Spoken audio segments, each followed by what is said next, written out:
"You should have worn your costume, boy. Maybe then I'd have believed you." Officer Dean Hackett pocketed his taser and tugged his uniform shirt straight, grinning across the hood of the patrol car at his partner. Dr. Alvin Prescott sat on the gravel shoulder in the heat, green scrub top singed at the chest, navy trousers gray with dust, both palms flat on the asphalt to hold himself up. His hospital ID had skidded 6 feet from where he landed. Hackett kicked it a little further with his boot, not bothering to look down. His partner was still wiping tears off his face. Prescott lifted his head, jaw set, and didn't say anything. There was no point. Hackett wasn't the kind of man who lost a minute of sleep over the idea of being wrong. The badge lay face up in the sun. Dr. Alvin Prescott, Chief of Bariatric and Obesity Medicine. Below the name, in red, Sole On-Call Specialist. Welcome to Frost Folktales. We tell stories about people who got brushed off, talked down to, or sized up wrong, and decided not to stay quiet. If a story like this hits, subscribe so the next one doesn't get buried. The pager went off at 2:14 on a Tuesday. Prescott was already in the car.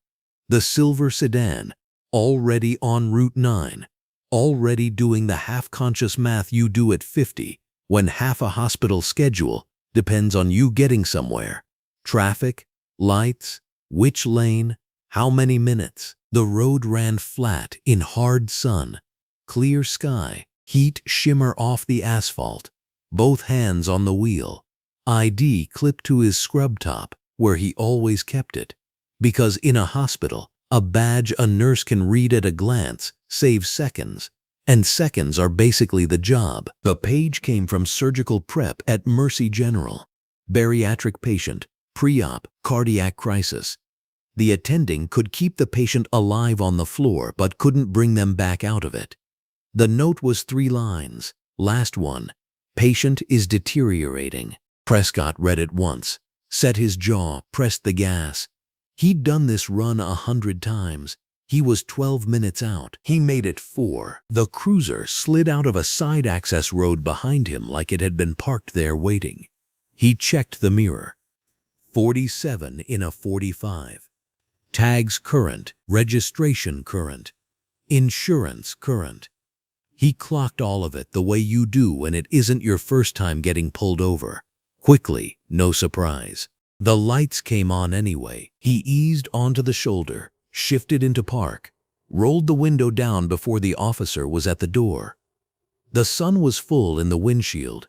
He had nowhere to hide and didn't want anywhere. Hackett took his time getting to the window. Broad-shouldered, pink in the sun, uniform crisp at the shoulders.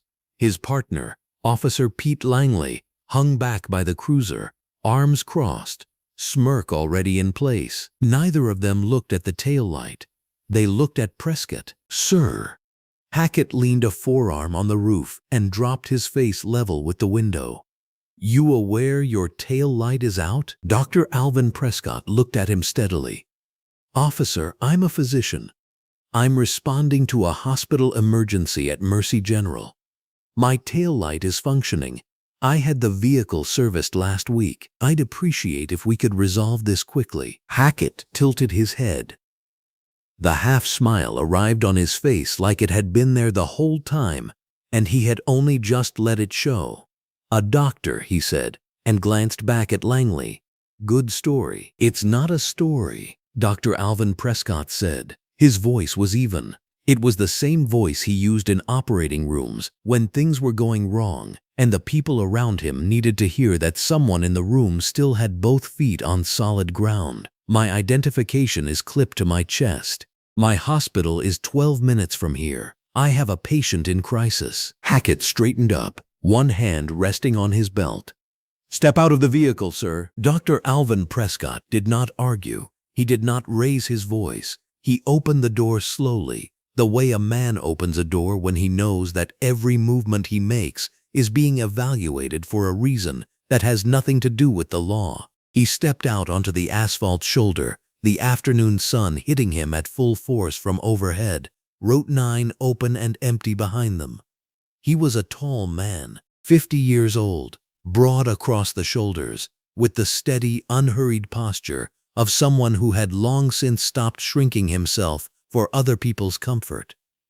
He stood at his full height. "I'm going to reach for my ID badge," he said clearly. "It is clipped to my chest.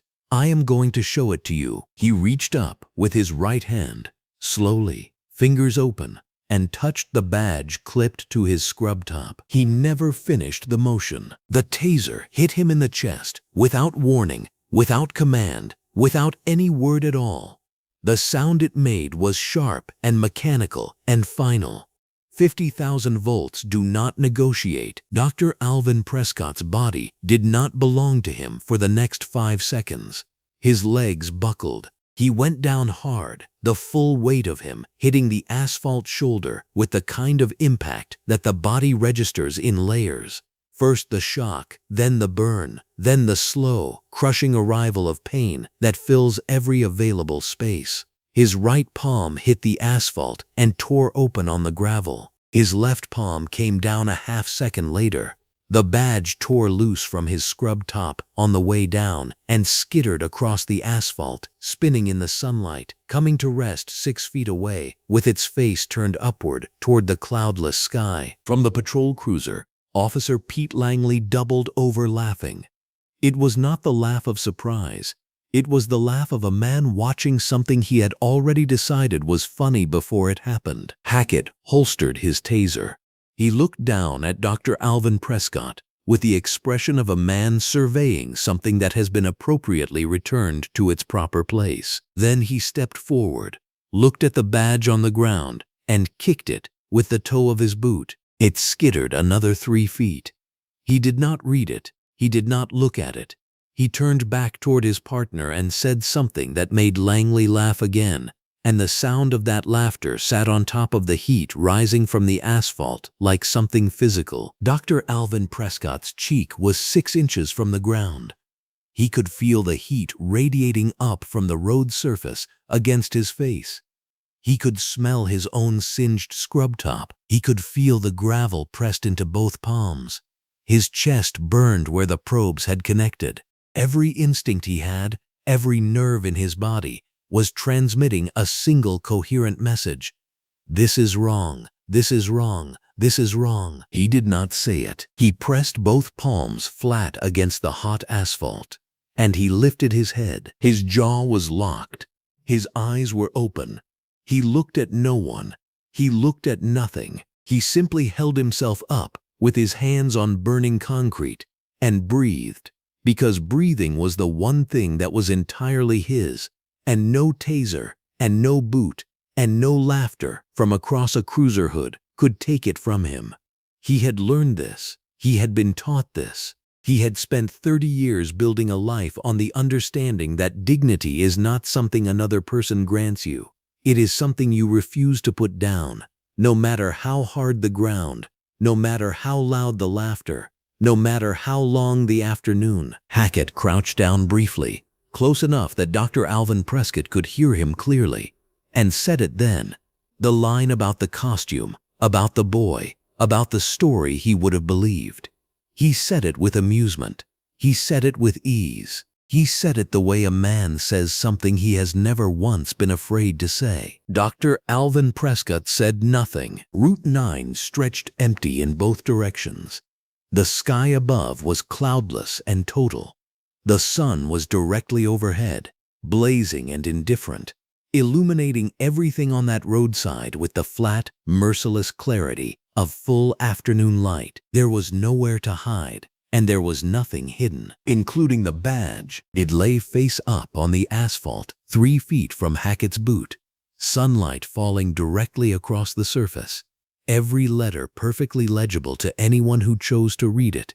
The photograph, the name, the title, and below the title, in the bold red letters that Mercy General used to indicate sole coverage, the 2 words that meant that somewhere 12 minutes away, a patient in pre-operative cardiac crisis had exactly one doctor who could walk into that room and bring them back. Hackett's boot shadow fell across the edge of the badge and stopped there. He had not looked down. He would not look down. And in the space between what Dean Hackett refused to see and what the afternoon sun refused to conceal, the story of what was about to happen had already been written, complete, inevitable, and coming for him at exactly the speed that consequences travel when they have been a long time arriving. 38 minutes. No citation, no apology, no goodbye.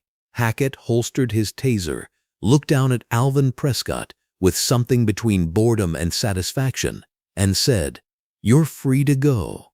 As if freedom were his to hand out. Alvin pushed himself up off the asphalt slowly. His hands were shaking, and he wasn't about to let Hackett see it. He picked his hospital ID out of the gravel, brushed it off with his thumb, and clipped it back to his chest. He walked to the silver sedan without looking back, sat behind the wheel for maybe 5 seconds with his hands flat on his thighs, watching the heat warp the air above Route 9. Then he pulled out his phone. The call to Mercy General was short. The charge nurse on pre-op was trying to keep her voice level and not quite managing it. The bariatric patient was crashing. The team was holding. They needed him now. Alvin said, 12 minutes. Don't start without me. He put the phone on the passenger seat, started the engine, and drove. He didn't look at the burn on his chest, didn't check his palms, where the gravel had opened a few cuts that had already dried over. He drove. He breathed. He watched the clock, because a patient was waiting, and the clock was the only thing he could afford to think about. The sliding doors of Mercy General opened at 3:09. The lobby had that hard fluorescent light that makes every hour feel like the same flat afternoon. Alvin walked through in his scrubs and badge, and the first person to see him was Destiny Carver. She was crossing the lobby with a tablet in one hand and a folder in the other. She saw him from 20 feet off and stopped. It was how he was walking. The way his hands hung open at his sides, like closing them, hurt.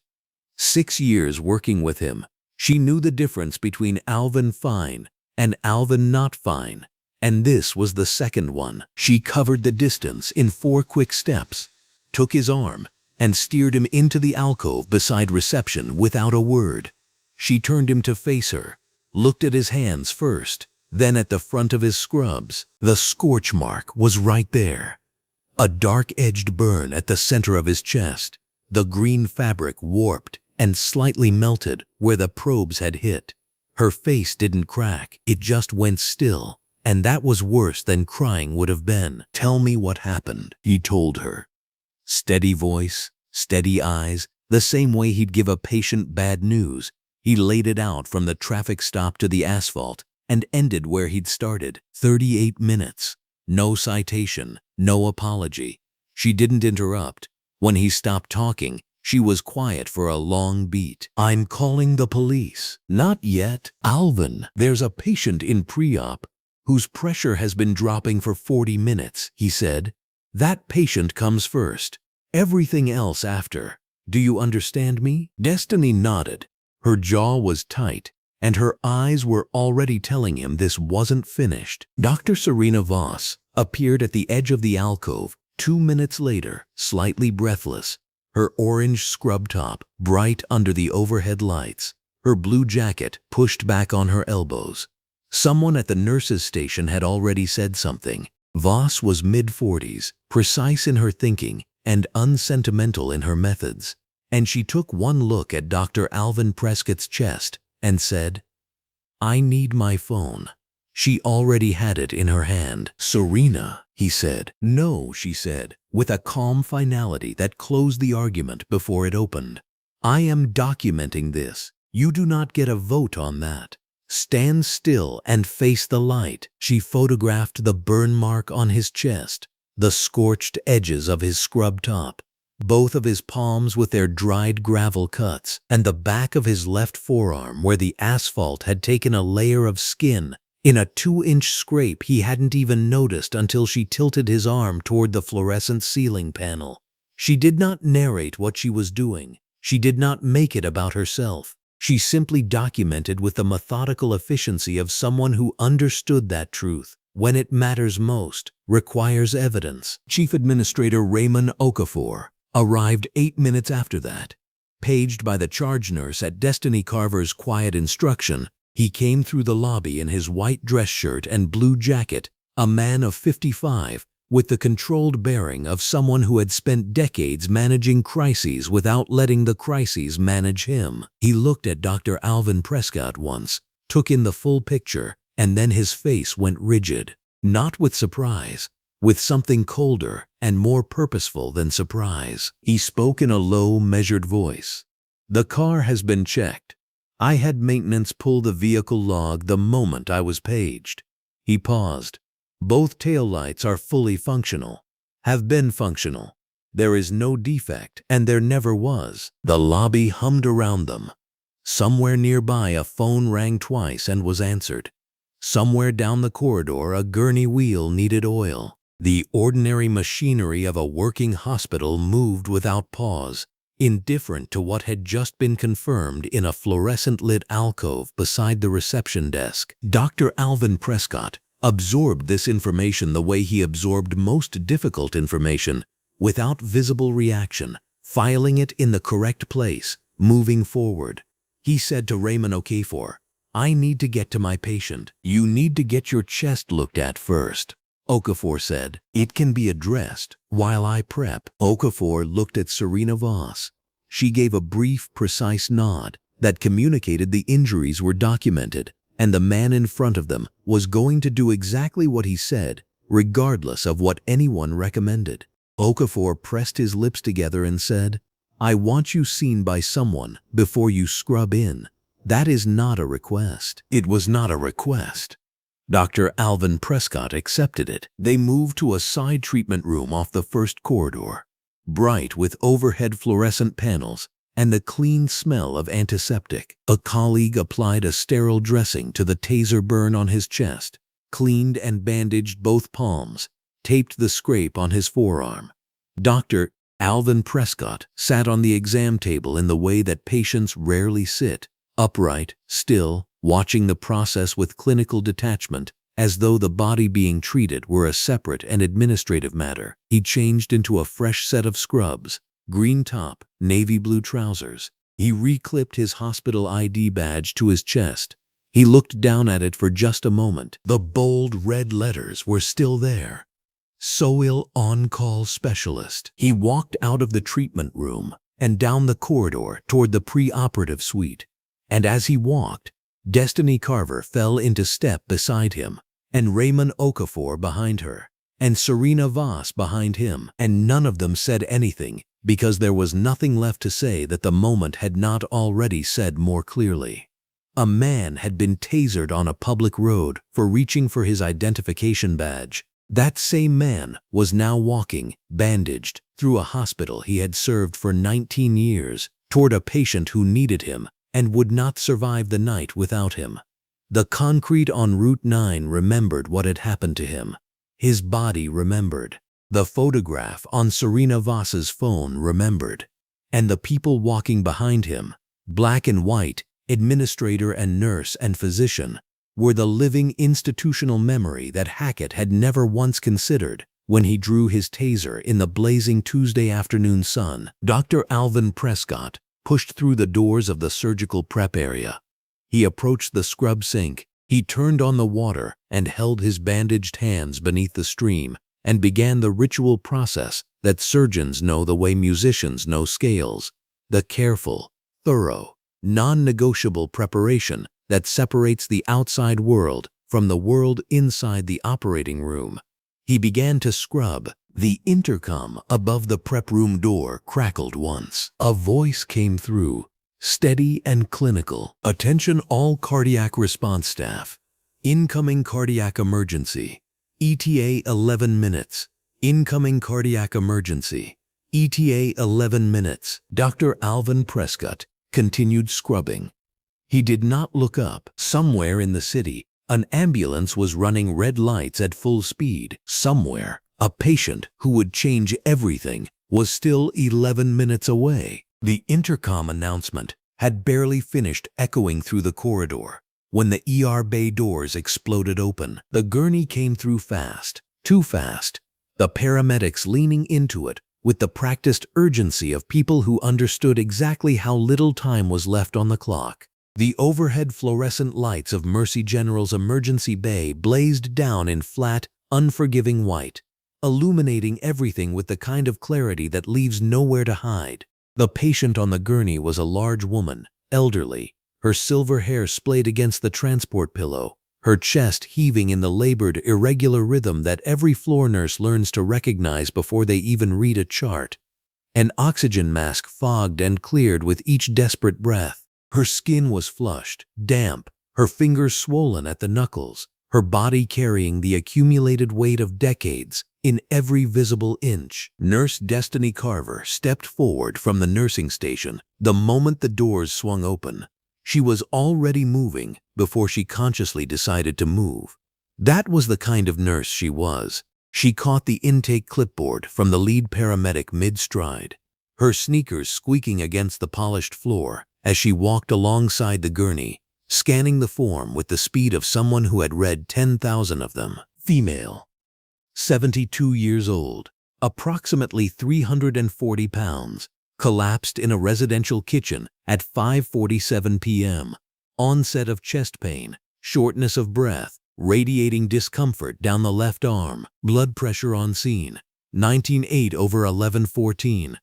Oxygen saturation upon arrival, 84%. History noted by responding unit, hypertension, type 2 diabetes, sleep apnea, documented obesity, no current bariatric care provider on record. Destiny was still reading when her eyes reached the bottom of the form, the emergency contact field. She stopped walking. The gurney continued past her, the paramedics calling out numbers to the receiving team, the fluorescent lights buzzing overhead like they always did in moments that didn't yet know they were historic. The name in the emergency contact field was Dean Hackett. Relationship, son. Destiny stood in the center of the ER bay for exactly 3 seconds. She was a woman who did not rattle easily. 12 years of floor nursing at Mercy General had built something steady and unshakable inside her, but in this particular moment, the steadiness cracked just slightly, enough to let in a sliver of something that felt like vertigo. She looked at the name again. She looked at the patient being wheeled through the inner bay doors. She looked back at the name. Then she turned and walked quickly toward the surgical prep corridor. She found Dr. Alvin Prescott, standing at a wall-mounted light panel between procedure rooms, reviewing a post-operative imaging scan with the focused stillness of a man who had learned long ago how to hold 10 things in his mind simultaneously without dropping any of them. He was wearing fresh scrubs now. The burned green top had been replaced, but if you looked at the collar, you could still see the edge of the bandage at his chest. His knuckles, wrapped in thin medical tape over the gravel cuts, held the scan film with careful, deliberate pressure. He had not stopped working. That was the thing about Dr. Alvin Prescott that people who hadn't worked with him sometimes struggled to understand.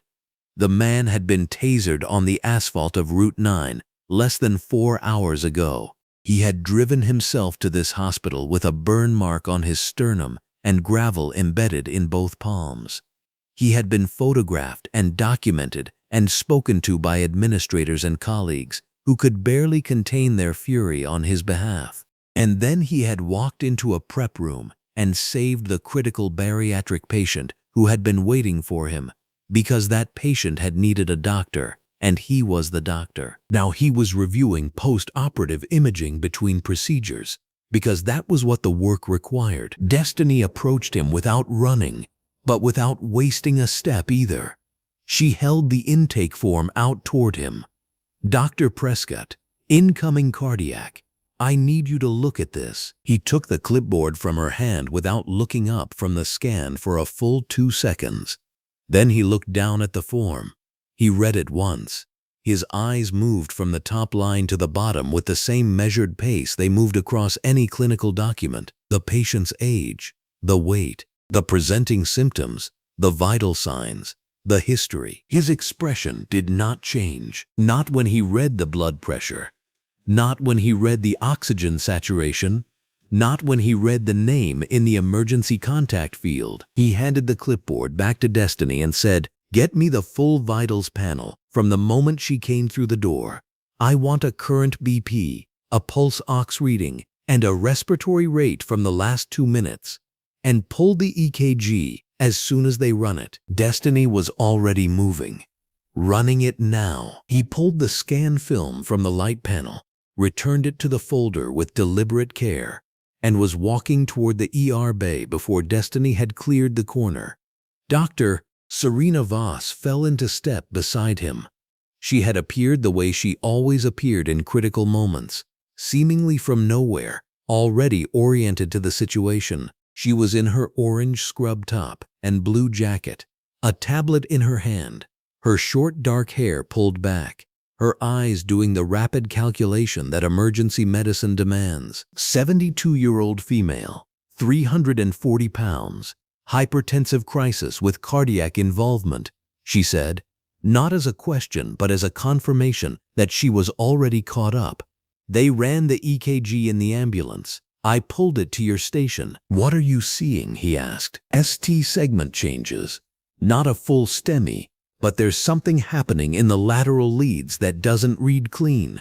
The cardiology fellow on call looked at it and said, "Possible demand ischemia." Dr. Alvin Prescott said nothing for 4 strides. Then, "It's not demand ischemia." He pushed through the inner bay door. The EKG printout was waiting on the rolling cart beside the patient's bay, curling slightly at one edge under the fluorescent light. He picked it up and held it at the angle he needed. His eyes moved across the tracings the way a musician reads a score, not symbol by symbol, but as a whole, hearing the shape of it before parsing the details. The lateral lead changes were real, but the pattern had a specific fingerprint that most cardiologists, trained in standard cardiac pathways, would route toward the wrong interpretation.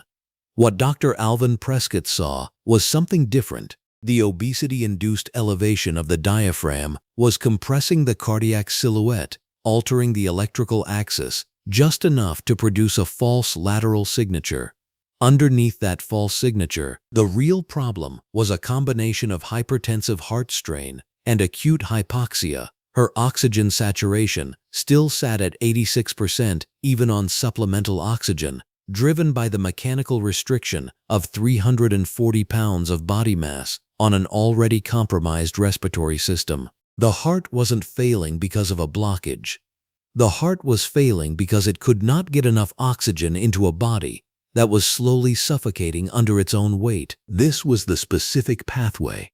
This was what took a bariatric specialist to see in under 90 seconds, because most physicians never trained to look for it. He set the EKG down and began giving orders in a voice that was quiet enough to be calm and precise enough to be unmistakable. "She needs high-flow oxygen immediately. Non-rebreather mask, 15 liters. Get me a continuous pulse ox monitor. I want a point-of-care BNT and troponin right now, not in 20 minutes. Start her on IV nitrates for the hypertension. Low and slow. We do not want a pressure crash on a body this size, and I need a bed in cardiac stabilization, not the general medical floor." The team around the bay began moving in the coordinated way that happens when a specialist enters a room and everyone recognizes that the authority in the room has shifted to the person who knows the most. The fellow who had called it demand ischemia stepped back without being asked. Destiny appeared at Dr. Prescott's elbow with a printed vital sheet. He reviewed it without breaking stride on his orders. "She's still hypoxic. The nitrates will help the pressure, but the real intervention tonight is going to be respiratory support. Is pulmonology on call?" "Dr. Reese," Destiny said. "Page him." Dr. Serena Voss stepped close. She had been watching him work with the expression of someone who was both a colleague and a witness, who understood that what was happening in this room existed simultaneously on 2 planes, the clinical and the human, and that both planes required the same quality of attention. She said it low, so that only he could hear. "You know who her son is." Dr. Alvin Prescott did not pause in what he was doing. He did not look up from the vitals sheet. He handed the sheet back to Destiny and turned toward the corridor that led to the patient's assigned stabilization room. "I know who she is," he said. He began moving. The stabilization room was 60 feet down the corridor. He walked the distance with the specific quality of movement that had become, over 22 years of medicine, his natural register, unhurried in the way that true competence is always unhurried. Because when you understand exactly what needs to happen and exactly how to make it happen, speed becomes precision rather than panic. His bandaged hands moved at his sides. The fluorescent lights of the corridor lit the path ahead of him in clean, flat white. Behind him, through the wide glass lobby wall that faced the parking lot, the evening sky was still holding the last of the day's light. The lot was visible from this angle. The painted lines, the row of patient and visitor vehicles, the handicap spaces near the entrance, and then, at the far edge of the lot, a set of red and blue lights swung in fast and hard. The police cruiser's tires cutting across the painted lines as it braked to a stop at an angle that was not a parking space. The lights kept spinning. The engine cut. The driver's door opened. Through the glass, from 60 feet away, Dr. Alvin Prescott could be seen walking calmly forward. He did not look back. He pushed through the stabilization room door and let it close quietly behind him. The cruiser didn't pull quietly into the Mercy General lot. It came in the way Officer Dean Hackett did everything, fast and loud, certain that the space it took belonged to it by right. The car swung into the nearest open lane, light bar still cycling blue and red against the pale afternoon sky, tires giving a short squeal on the asphalt. The engine cut. Both doors opened at once. Hackett was out first, his short-sleeved uniform tight across the shoulders, the silver badge catching the flat fluorescent glare as he moved out of the sun and under the covered walkway. Officer Pete Langley came around the back of the cruiser half a step behind, cap in his hand, his face not yet settled into anything. Inside, the lobby lights hummed at their usual clinical pitch. The fixtures ran in long parallel rows and lit everything the same way. Information desk, visitor chairs, the polished floor. They lit Nurse Destiny Carver too, where she'd positioned herself near the corridor entrance. Her phone was at her side, screen on, camera running. She'd been standing there since she first saw the cruiser's lights through the glass wall. She hadn't mentioned it to anyone. She just walked over to where she needed to be and pressed record. Hackett came through the sliding doors at full stride. His boot heels struck the floor in a hard, percussive rhythm, and his eyes were scanning the room before the doors had finished opening. Something frantic was working just under his face. Not grief exactly, not yet. More like the raw, unmanaged energy of a man who'd been handed something his authority couldn't fix. He stopped at the information desk. "Gloria Hackett," he said. His voice was loud enough that two people in the visitor chairs looked up. "She came in by ambulance. Where is she?" The receptionist started typing. Hackett leaned forward over the counter. Destiny Carver walked over. She kept the phone at her side, the lens tilted up at a slight, unhurried angle. Her face carried nothing, no warmth, no hostility, no flicker of recognition, just professional neutrality, clean and flat as the light above her head. "Mr. Hackett," she said. He looked at her. He didn't ask how she knew his name. It was on his badge, and she had read it, and that was the kind of detail he wasn't in the habit of noticing about people like her. "Cardiac wing," she said. "Follow the blue line on the floor. Third corridor on the left. Turn right at the nursing station, room 4112. A short pause. "The doctor's with her now." Hackett was already moving. Langley followed. As he passed Destiny, his eyes dropped to her hand, found the phone, and slid away. He didn't say anything. His jaw tightened. He kept walking. The cardiac wing was separated from the main lobby by 2 sets of double doors and a long corridor that ran beneath a skylight panel in the ceiling, an architectural feature that poured a band of natural afternoon light onto the center of the hallway. The walls and the floor were both that pale institutional color, and everything in the corridor was visible. There was nowhere in this wing to stand in shadow. Hackett came through the second set of doors at a pace just short of running. He read the room numbers as he passed. 406, 408, 4 Bownard 10. He rounded the corner at the nursing station and stopped, not because he saw the number 4112 on the door ahead of him. He stopped because of the man standing 6 feet from that door. At the chart station, Dr. Alvin Prescott had his back partly turned, a patient chart open in his hands.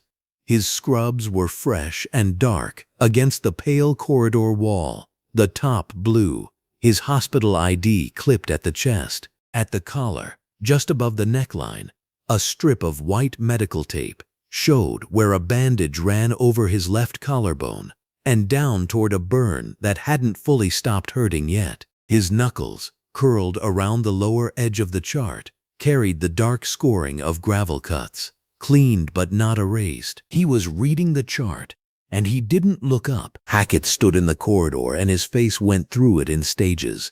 Confusion first. Just the misfire of seeing something his brain hadn't queued up, then recognition, and it didn't come in slow. It came like a switch, green scrubs from Route 9 swapped for blue, but the face was the same face, same badge, same unhurried way of standing, like he knew exactly where he was and what he was doing there. Then something else, and Hackett couldn't have named it if he'd had an hour. It settled into his mouth, and into how still his hands had gone. Fear was close, but not the physical kind, more like the fear of a consequence you can't argue with showing up in scrubs. Prescott turned a page in the chart, heard it, looked up. Their eyes met under the skylight, and the light just fell on both of them, the way light does.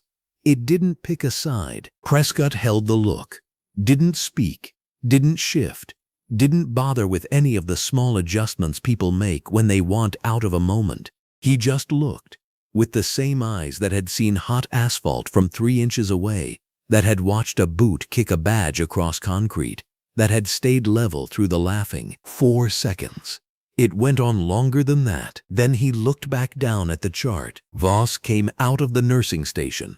Orange top, blue jacket, tablet in hand. She glanced at Hackett once, something quick on her face that he couldn't read, and turned to Prescott. "Alvin," she said, quiet. Cardiac output numbers, last 10 minutes. Same voice he'd been using all afternoon. He didn't raise it for Hackett, didn't lower it either. Talked to her the way he always talked to her, like a colleague in the middle of a case. Hackett opened his mouth. Nothing came. Langley moved up next to him and put a hand on his arm. Not a grip, just a hand. Langley's face was pale under the overhead light. Whatever had been funny on the roadside wasn't funny anymore. "Dean," he said, low. "Let him work." Hackett didn't move. His eyes went from Langley back to Prescott, who was already covering the last few feet toward 41212, chart under his arm, Voss next to him, scrolling something on the tablet. The bandage at his collar showed from behind. The gravel cuts on his knuckles showed too, from 6 feet, because the light in this wing didn't let you hide anything. Prescott didn't look back. He got to the door of 412 and went through it without breaking stride, one bandaged hand flat on the panel, and the door swung in and then swung slowly shut behind him, and inside the room Gloria Hackett was on a cardiac bed, with leads on her chest and an IV running into her left arm. The corridor went quiet. Langley's hand was still on his arm. Hackett stood there. Short-sleeve uniform shirt, badge picking up the fluorescence, boots flat on the pale floor, and nowhere to put any of it. Nothing in his training or his rank or his certainty had a drawer for this. The man he'd put face down on hot asphalt 6 hours ago was on the other side of that door. The man he'd laughed at, with the badge skittering across the concrete between them, was the only person standing between his mother and whatever the night had waiting for her. The door stayed closed. The corridor stayed quiet. Destiny Carver showed up at the far end of the hallway, phone still in her hand, and didn't say anything. The skylight ran a band of afternoon down the center of the floor between them. The fluorescents hummed the way fluorescents hum. Officer Dean Hackett stood in the middle of it with a badge and a uniform, and a partner's hand on his arm holding him in place. And that was about all he had. The door to 4.12 did not open. Inside, Prescott was already working. The cardiac monitor alarm reached Dr. Alvin Prescott through 2 closed doors and a hallway that smelled of antiseptic and recycled air. He already knew what it meant. He had been standing outside the scrub room for 47 seconds. Still wearing his fresh set of navy blue scrub trousers and a clean green scrub top. His hospital ID badge clipped at his chest. His bandaged hands were at his sides. The gravel cuts beneath the dressing were still singing quietly, the way wounds do when they have not yet decided whether to scar or simply close without ceremony. The overhead fluorescent lights in the corridor ran the full length of the hallway in one unbroken line, casting no shadows, tolerating no ambiguity. Everything was visible here. Every expression, every hesitation, every mark on a man's knuckles that had no business being there. He had been counting the floor tiles without meaning to. 12 white, 1 gray, 12 white, 1 gray. Nurse Destiny Carver had come and gone twice already, each time pressing her lips together and saying nothing, because she was smart enough to know there was nothing useful to say. She had her phone in her scrub pocket. She had been filming since the moment Hackett's cruiser rolled into the parking lot. She had documented the uniform, the badge number, the partner pacing near the lobby doors. She was doing what she could with what she had, and she knew it was not enough for this moment. This moment was something no phone could carry. Dr. Serena Voss came around the corner from the cardiac wing at a pace that was not quite running, but was not walking either. She had her orange scrub top tucked into dark gray trousers and her blue jacket pushed back at the sleeves as though she had been reaching for things. Her expression was level, but her eyes carried the information before her mouth did. She stopped 3 feet from Dr. Alvin Prescott and looked at him directly. She said her pressure dropped to 74/40 in the last 8 minutes. The obesity-induced hypertensive cascade is compounding against the cardiac output failure we identified on intake. The on-call cardiologist has reviewed the case, and he is telling me that without a targeted bariatric cardiac intervention, the kind that addresses the specific pathway you identified when she came in, she will likely not survive the night. She paused. He is not trained for what she needs. There is no one else in this building tonight who is. She did not say his name. She did not have to. She did not tell him what to do. She had known Dr. Alvin Prescott for 6 years, had watched him work through a resident's catastrophic error that cost a patient a second surgery, had seen him sit with a family at midnight and explain an outcome no one wanted to hear. And she understood, with the precision of someone who paid attention to people, that he did not need direction. He needed a moment. She gave it to him. She waited. Dr. Alvin Prescott stared at the wall directly in front of him. 4 seconds. In the first second, he was back on the asphalt. Route 9, 2:14 in the afternoon. The sun so direct, it left no gradation between light and shadow. The surface of the road's shoulder burned through the thin fabric of his scrub top. His palms were flat against the ground. He could feel every piece of gravel individually, the way pain introduces itself in full detail when the body has no other choice but to receive it. His chest was a coal of heat where the taser had found him. He remembered the specific sound of the electrical discharge, short and mechanical, and utterly indifferent to what it was doing to a man's nervous system. He remembered Hackett's laugh. It was not a loud laugh. That was the part that stayed with him. It was casual, the laugh of a man who believed completely in the correctness of what he was doing.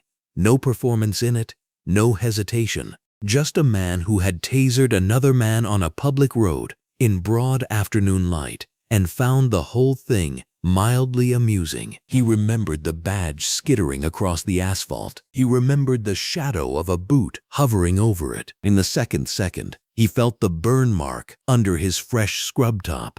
It was covered now, dressed by Dr. Serena Voss's careful hands, with clinical photographs taken before the dressing went on. But covered was not healed.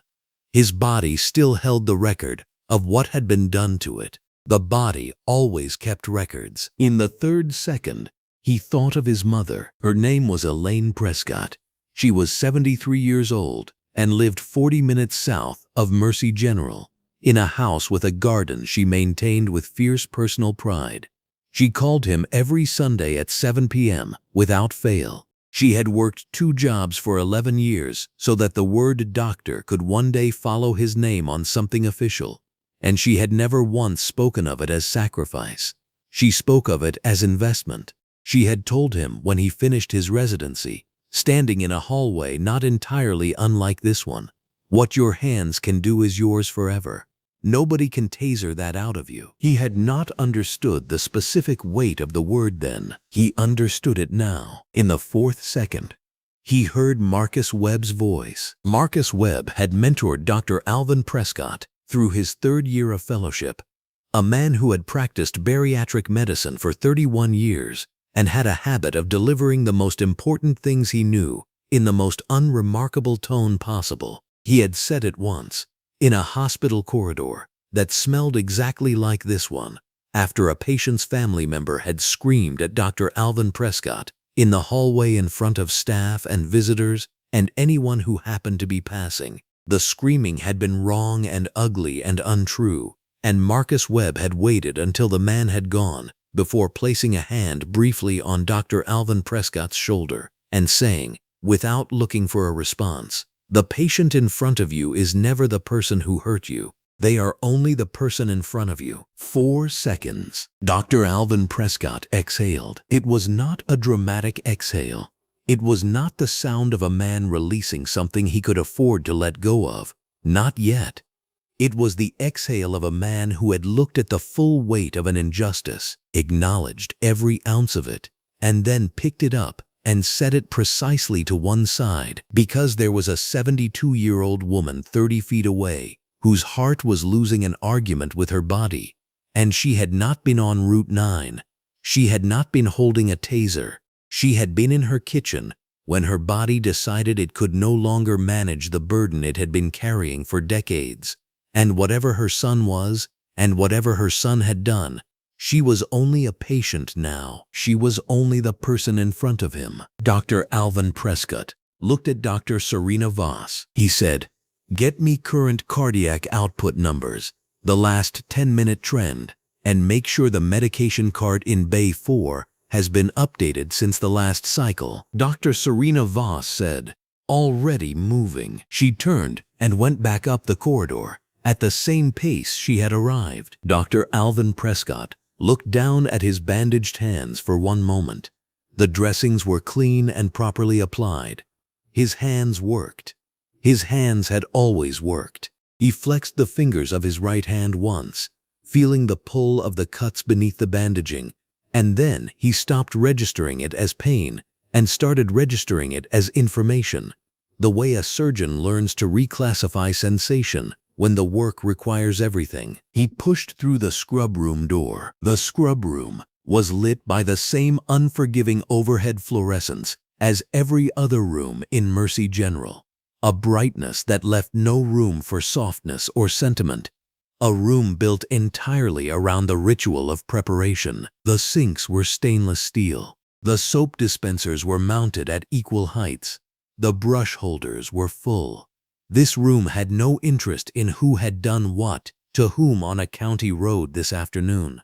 It had no interest in the sound of a taser firing or the sound of laughter following it. It had only one question, and the question was whether the person standing at the sink was ready to do the work. Dr. Alvin Prescott turned on the water. He pressed the soap dispenser and began the careful, methodical scrub that he had performed thousands of times, moving in the specific sequence that had been drilled into him so deeply it existed below the level of conscious thought. The water was warm. He worked between his fingers, around the edges of the dressings, across his palms, and the backs of his hands. Behind him, through the door he had pushed open and now had to his back, the hallway was doing what hallways do in hospitals at moments of convergence. It was holding people. It was carrying sound. Somewhere down its length, Destiny Carver was moving with the quiet urgency of someone who understood that every second had a function. Somewhere further, Serena Voss was pulling numbers off a monitor and translating them into the language of action. Somewhere further still, in a waiting area, under the same merciless fluorescent lights that illuminated every inch of this building, Officer Dean Hackett sat in a plastic chair with his short-sleeved uniform shirt still carrying the shape of a man who had believed this afternoon that he held all the power there was to hold on a roadside in the sun. He did not hold it now. He was holding nothing now but the silence of a waiting room and the specific helplessness of a person who needed something that someone else controlled. Dr. Alvin Prescott did not think about Hackett in the scrub room. He thought about Gloria Hackett's EKG. He thought about the specific obesity-induced hypertensive pathway he had identified on intake, the cascade of compounding failures that had been building in her body for years and had finally arrived at their conclusion tonight. He thought about the intervention sequence he would use. He organized the steps with the methodical clarity of a man who had spent 23 years learning exactly how to do this, and only this, and do it well. He finished the scrub. He shook the water from his hands in the prescribed motion. He reached for the sterile towel. In the corridor directly behind the door he had just come through, Chief Administrator Raymond Okafor had appeared. He had come quietly, as he often did when the situation was large enough that noise would only diminish it. He was wearing his blue jacket over a white-collared shirt, his face carrying the controlled gravity of a man who had been watching this institution and everyone inside it for 20 years and understood precisely what he was witnessing tonight. He said nothing for a moment. He looked at the scrub room door that had just closed behind Dr. Alvin Prescott. He looked at Destiny Carver, who had returned to the corridor and was standing 12 feet away with her phone in her hand. He looked at the hallway ahead of him, at the cardiac wing at its far end, at the fluorescent lights running their clean, indifferent line from one end to the other. Then Chief Administrator Raymond Okafor said, quietly to no one in particular, "Document everything from this moment forward." The operating suite at Mercy General was the brightest room in the building. That was not an accident. Every overhead surgical light in room 4 had been calibrated to eliminate shadow completely, positioned in overlapping arcs so that no matter where a surgeon's hands moved, the field beneath them burned with clean, uncompromising white. There were no dim corners in room 4. There was no mercy for uncertainty. There was only what was true, what was visible, and what needed to be done. Dr. Alvin Prescott stood at the center of that light. He was wearing fresh blue scrubs now, a surgical cap pulled low over his forehead, a gown tied at the back with the practiced looseness of a man who had worn one 10,000 times before. His hands were gloved. Beneath those gloves, on his right palm, was a bandage covering the gravel cuts left by Route 9 asphalt less than 4 hours ago. On his chest, beneath the gown, a second bandage covered the taser burn. He had not mentioned either since Dr. Serena Voss photographed them. He had not thought about them since he walked through the scrub room door. That was not denial, that was discipline. That was the difference between a man who had broken and a man who had simply decided what mattered most when everything else fell away. Gloria Hackett lay before him on the surgical table, 72 years old, 340 pounds. Her body a record of decades of compounding pressures, arterial, metabolic, gravitational, that no one had ever taken seriously enough to interrupt until tonight. Her oxygen saturation had stabilized to 91% following his initial medication protocol. Her cardiac output was still compromised. The obesity-induced hypertensive crisis had layered 3 distinct physiological emergencies on top of each other, like geological strata, and each layer required careful, sequenced attention. Move too fast through one, and the next could collapse. This was not general cardiology. This was his specific and exact territory, and he moved through it the way a man moves through his own house in the dark, not because he cannot see, but because he does not need to. Nurse Destiny Carver stood across the table from him. She had been assigned to this procedure when the call went out 40 minutes ago, and she had not hesitated for a single second. She was in her blue scrub top and matching trousers, surgical mask pulled up, her eyes steady above the fabric.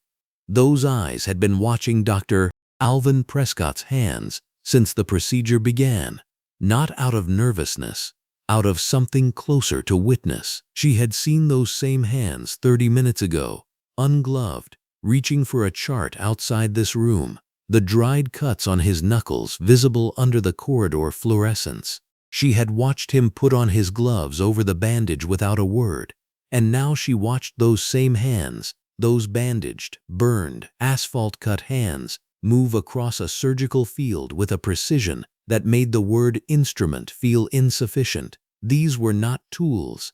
These were the expression of everything a person could choose to be when given the opportunity to be something else entirely. "Retractor, please," Dr. Alvin Prescott said. Destiny placed it without delay. The monitors above the table beeped in a rhythm that was still irregular but was moving, slowly, toward order. Dr. Alvin Prescott did not watch the monitors the way a nervous surgeon watches them, searching for reassurance. He registered them the way a navigator registers a compass, as information, not as verdict.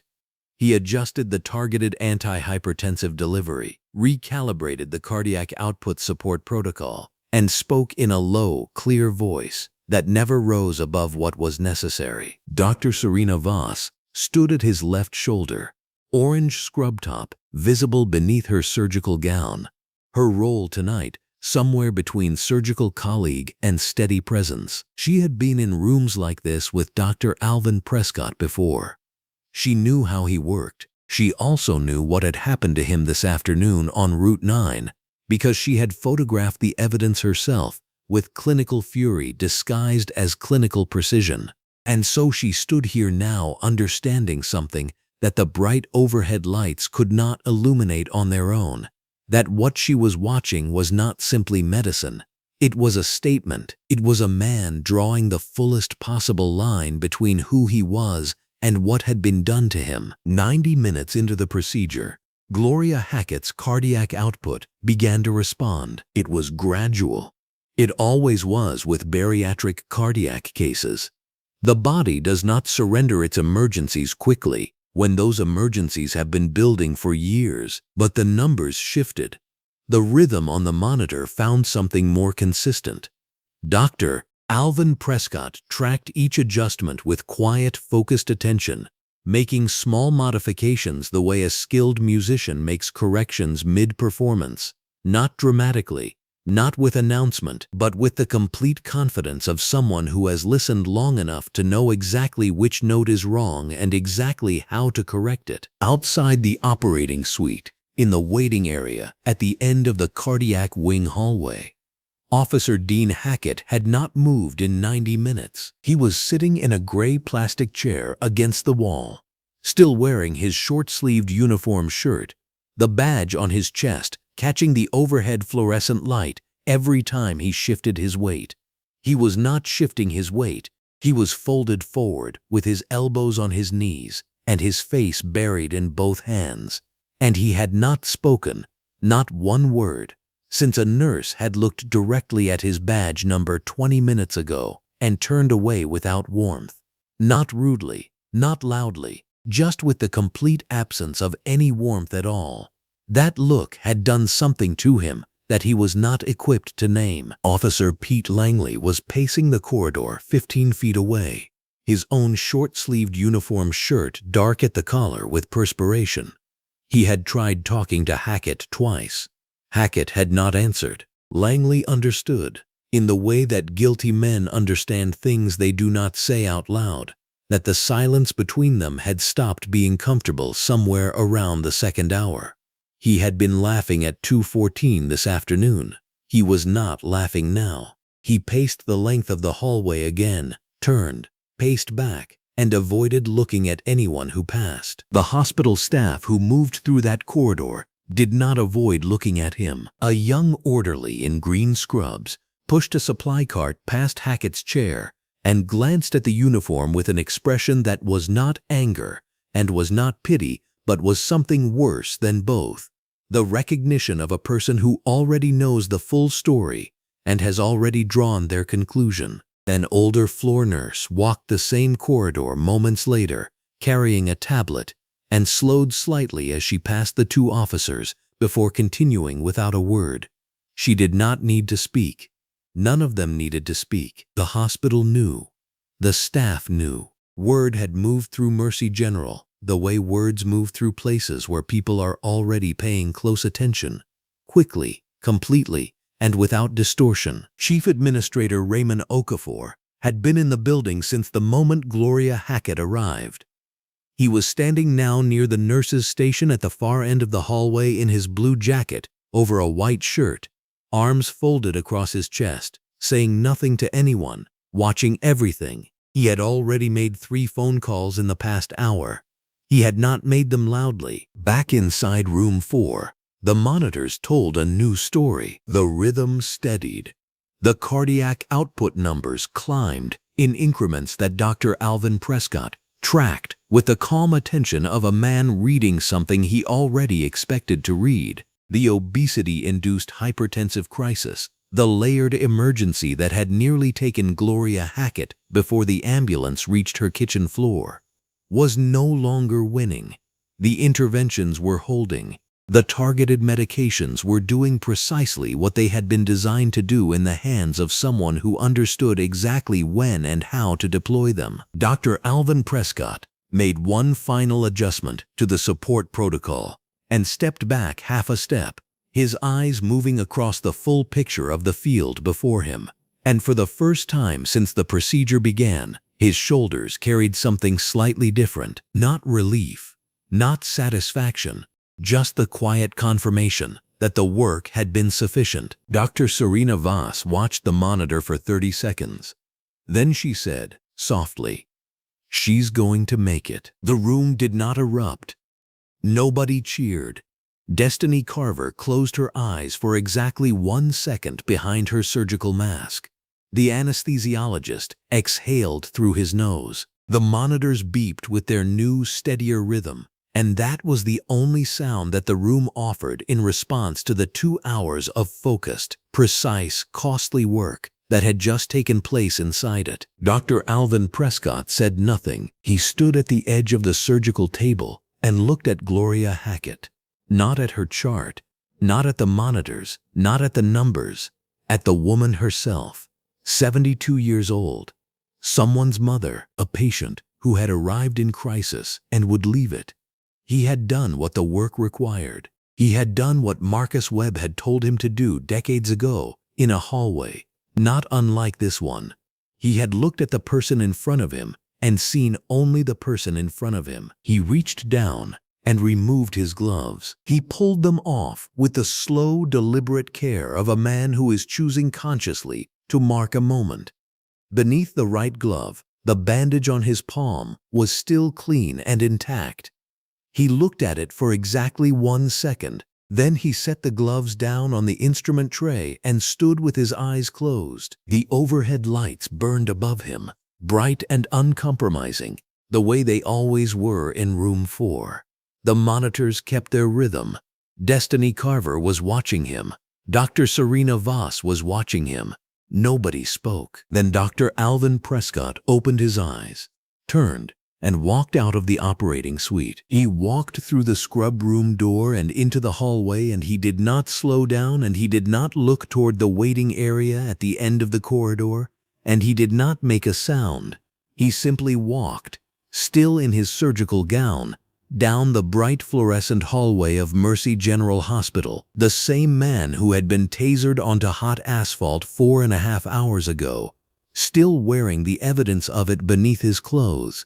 And he was not broken, and he was not diminished, and he was not in any direction, by any measure, under any light, anything less than exactly who he had always been. The waiting room of Mercy General's cardiac wing sat under fluorescent overhead lights that had no interest in Mercy. They were flat, industrial, unblinking, the kind of light that showed everything, every crease in a shirt, every shadow beneath a pair of eyes, every line of guilt a face had earned over the course of a day it would spend the rest of its life trying to forget. There was no warmth here. There was only illumination. Dr. Alvin Prescott pushed through the door from the surgical corridor and stepped into that light. He had changed back into a fresh set of scrubs, a clean green top and navy blue trousers. After the procedure, the bandage at his collar was still visible, a white square of gauze taped above his left clavicle where the taser burn had been photographed, documented, and sealed into a growing file that was no longer just a file but a record. His knuckles still wore the shallow gravel cuts he had collected from Route 9's hot asphalt shoulder at 2:14 that afternoon. He had cleaned them, treated them, covered them, and then used those same hands to navigate the specific bariatric cardiac pathway that had been killing Gloria Hackett from the inside for the better part of her adult life. He was tired. He did not look tired. That was a discipline he had learned over 27 years of practice, the art of entering a room as the most steady presence in it, regardless of what was happening inside his own chest. Officer Dean Hackett was on his feet before Dr. Alvin Prescott had taken 3 steps. He had been sitting in a hard plastic chair against the far wall, still wearing his short-sleeved uniform shirt, his badge catching the overhead fluorescent light with a dull metallic glint every time he moved. He stood with the jerky urgency of a man who had been sitting in dread for 2 hours and had just been handed the option of standing in it instead. His eyes found Dr. Alvin Prescott's face and stayed there, cycling through recognition, through something that stuttered and failed to become words, through a raw, unmistakable fear, not of the room, not of consequences, but of the man walking toward him, who had every reason in the world to walk away. Officer Pete Langley stood against the adjacent wall, arms crossed, orange vest over his civilian shirt, eyes moving from Hackett to the floor and back. He had been pacing for the better part of 90 minutes.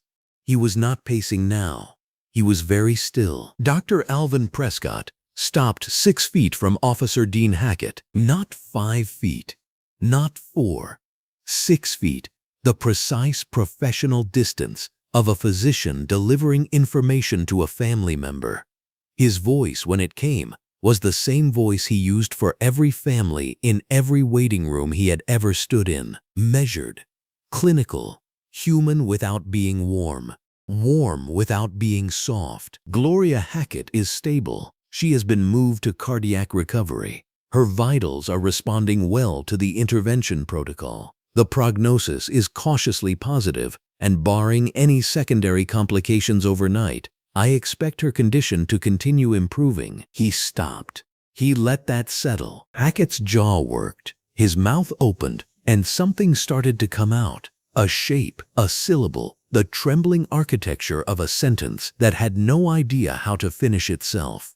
He pressed his lips together. His eyes were doing something complicated and ugly and real. Dr. Alvin Prescott did not fill the silence for him. He had spent 38 minutes on the asphalt of Route 9 in this man's silence.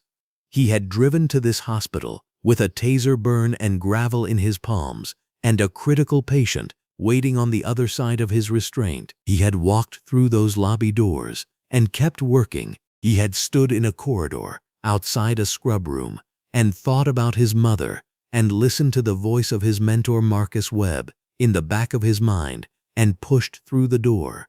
He had operated for 2 hours with bandaged hands. He had done every single thing that was asked of a man in his position, and then a great many things that were not required of him at all. He was not required to fill this silence either. He turned to leave. "I didn't know." The words came out of Hackett the way something breaks loose from a wall.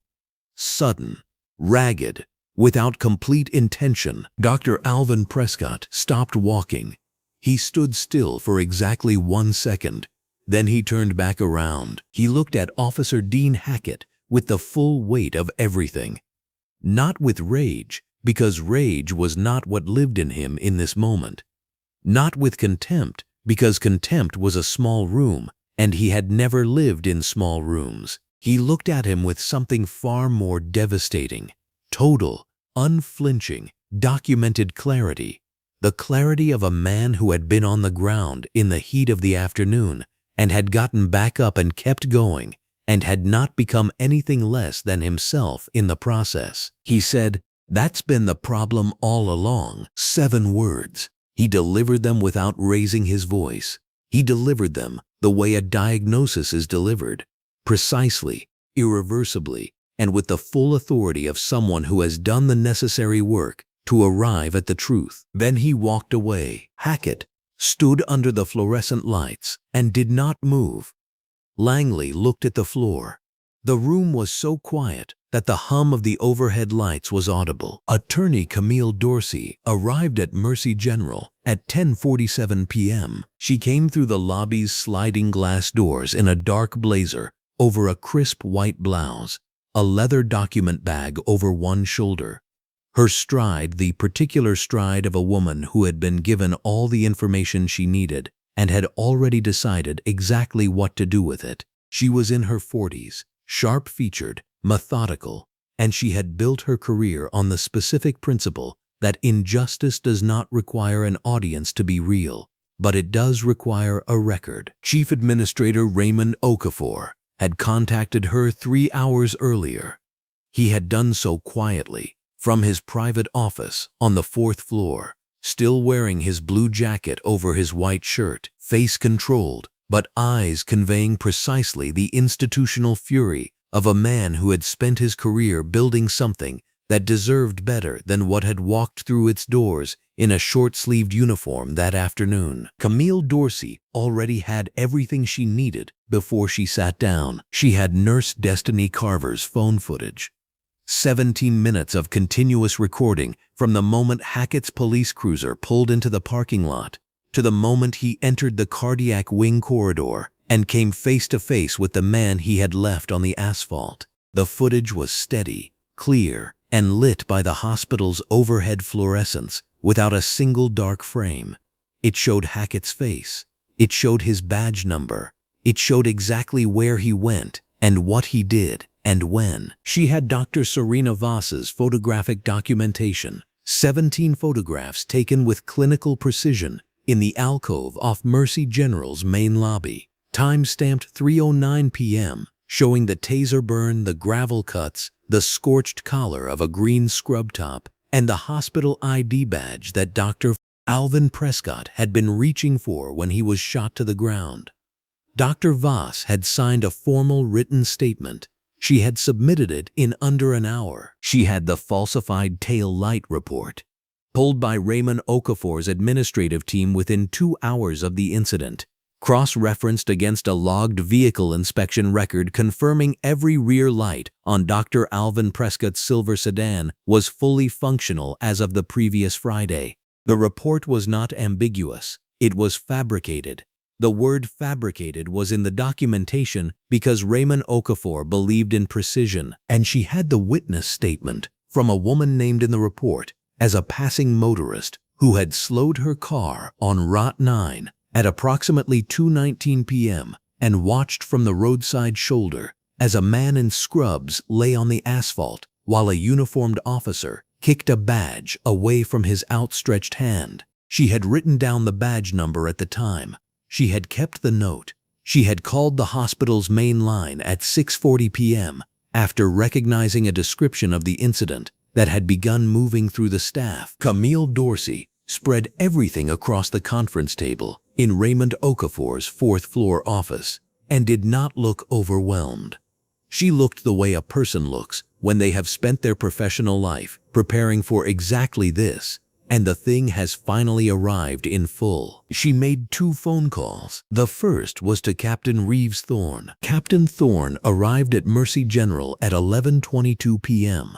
He was a broad-shouldered man in his 50s, a green jacket over his department polo, the particular expression of a superior officer who had been dismissive at approximately 6 p.m. and was now in the process of understanding exactly how costly that dismissiveness had been. He had seen the footage before he arrived. Langley had sent it to him from his own phone. Because when Nurse Destiny Carver had quietly shown Officer Pete Langley what she had recorded, Langley had sat down in the corridor and put his head in his hands for a very long time. And then he had started talking. Langley talked in the way a man talks when the version of events he has been carrying for 8 hours becomes physically impossible to continue carrying. He talked to Captain Thorne's desk officer first, then to Thorne directly. Then, when Camille Dorsey requested a formal recorded statement, he talked into a microphone with the hollow, diminished tone of a man who had laughed at the wrong moment in front of the wrong cameras and was now on the correct side of accountability only because the other option had become untenable. He confirmed everything. The tail light was not broken. The stop was not routine.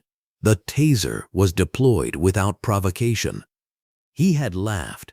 He stated that last fact without being asked. Captain Reeves Thorne walked into the cardiac wing waiting room at 11:41 p.m. Officer Dean Hackett was still there. He was sitting in the same plastic chair. His uniform was rumpled. His badge still caught the fluorescent light. He looked up when Thorne came in, and whatever he saw in Thorne's face told him everything before a single word was spoken. Thorne said his name once. Hackett stood. Thorne said, quietly and completely, "Come with me." And under the flat, merciless, overhead fluorescent lights of Mercy General's cardiac wing waiting room, the same lights that had shown everything all night, every crease, every shadow, every line of guilt a face had earned, Officer Dean Hackett was escorted out of the hospital by his own captain. Dr. Alvin Prescott was already back on the 4th floor, reviewing Gloria Hackett's overnight stabilization charts, preparing the long-term treatment protocol that would be waiting for her when she woke up in the morning. He had work to do. He always had work to do. And nothing, not a taser, not a boot, not a laugh on a hot roadside, not the weight of a uniform that thought itself above accountability, had ever once slowed his hands. 3 weeks is not a long time. It is not long enough to forget the smell of hot asphalt, not long enough to stop feeling the ghost of a taser burn when the morning shower water runs too warm, not long enough to unhear the sound of a grown man laughing while another man's face pressed into the ground. 3 weeks is barely enough time to let the gravel cuts on both palms close into smooth pink lines that a surgeon learns to ignore because surgeons do not have the luxury of favoring their hands. But 3 weeks is long enough for the truth to travel, and the truth had traveled far. It was 6:47 in the morning when Dr. Alvin Prescott pulled into the Mercy General parking structure and stepped out of his silver sedan under the pale amber glow of the overhead structure lighting. He wore a fresh green scrub top and navy blue trousers, pressed with the same quiet care he had brought to every single workday for 22 years. His hospital ID badge was clipped to his chest, just above the left pocket, exactly where it always was. The badge caught the light as he walked, and the bold red letters across its face read what they had always read: COE On-Call Specialist. He did not look down at it. He did not need to. He had earned those words long before any of this happened, and he would earn them long after the headlines stopped running. The morning light was already pouring through the long skylight that ran the length of Mercy General's main corridor, throwing clean white columns across the polished floor. The hospital breathed in its early rhythm, the soft roll of a supply cart, the chime of an elevator, the muffled voice of a nurse giving handoff notes at the far station. Dr. Alvin Prescott walked through the sliding glass doors and into that light, and several of the staff who saw him looked up with the particular expression that had become common these past 3 weeks. It was not pity. It was something closer to witness, the kind of look people give when they have seen something they know they will carry for the rest of their lives. Nurse Destiny Carver was at the corridor station when he came through. She wore her dark blue scrub bottoms and a deep green scrub top. Her badge lanyard looped twice the way she always wore it. She gave him a nod. Not the fragile, careful nod people had been offering him like he might shatter, but the solid, direct nod of someone who respected what he was made of. He nodded back. Dr. Serena Voss passed him near the East Wing entrance, orange scrub top visible beneath her blue jacket, tablet tucked under one arm. She said, "Morning, Alvin." 2 words, no performance. That was what he had always liked about Serena Voss. She treated him like a colleague when it was fashionable and when it was not. Chief Administrator Raymond Okafor had sent him a message at 5 that morning.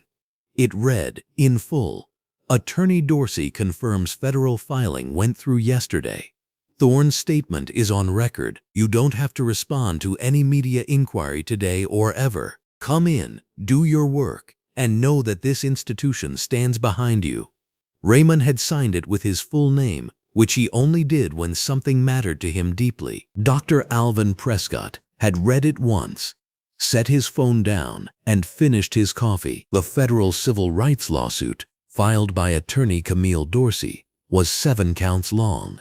It named the department, named the city, named Officer Dean Hackett individually, and Officer Pete Langley individually, and attached 43 pages of documentation that included Destiny Carver's phone footage, Dr. Serena Voss's clinical photography, the falsified taillight report with its contradicting vehicle inspection record, and the sworn witness statement of a woman named Phyllis Odom who had stopped her car on the shoulder of Route 9 that Tuesday afternoon and watched everything from 30 feet away without anyone noticing her. Phyllis Odom had driven straight to a police precinct after it happened and had been told the matter was under internal review.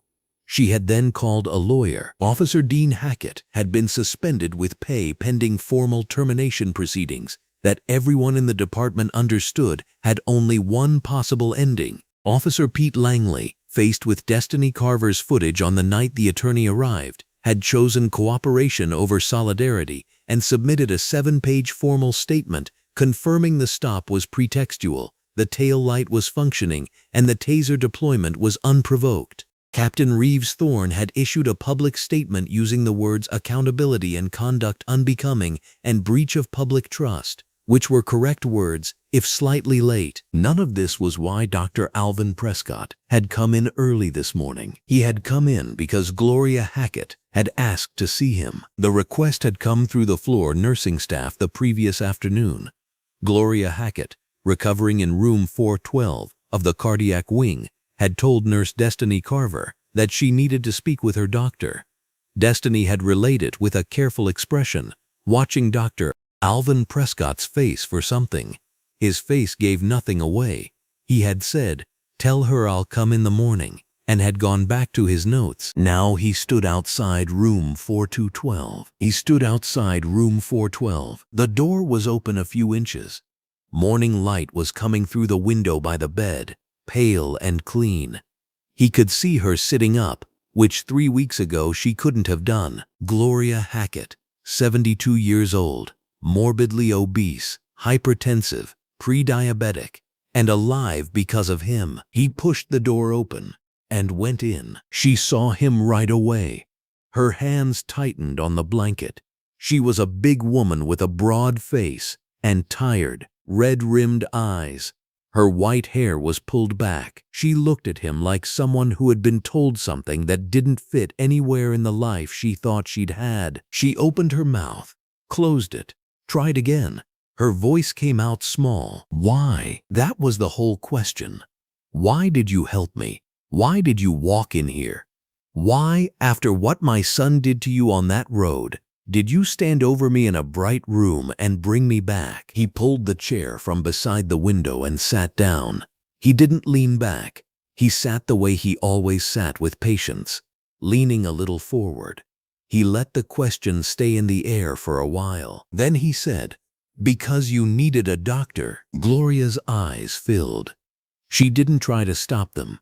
She pressed her lips together and looked at the window. After a minute, he picked up her chart, opened it, and started to talk.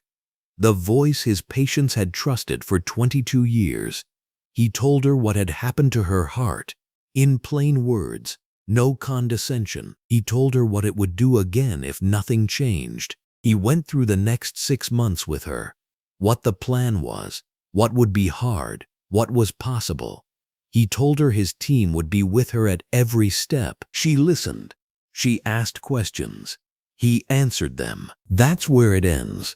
Not in a courtroom, not on the news, just a hospital room on a quiet morning, where a man who had been tasered and left on hot asphalt 3 weeks earlier sat next to the mother of the man who did it and did his job. Alvin Prescott didn't become a doctor to be admired. He'd been doing this for 22 years. One bad afternoon on a roadside wasn't going to change what the work was. He became a doctor because people get sick and somebody has to help them. That was never something anyone on that road could have taken from him, no matter how hard they tried. You just heard a story that history tried to overlook. If it stayed with you, take a second to stand with it. Subscribe, share, and help us keep telling the stories that deserve light, not silence.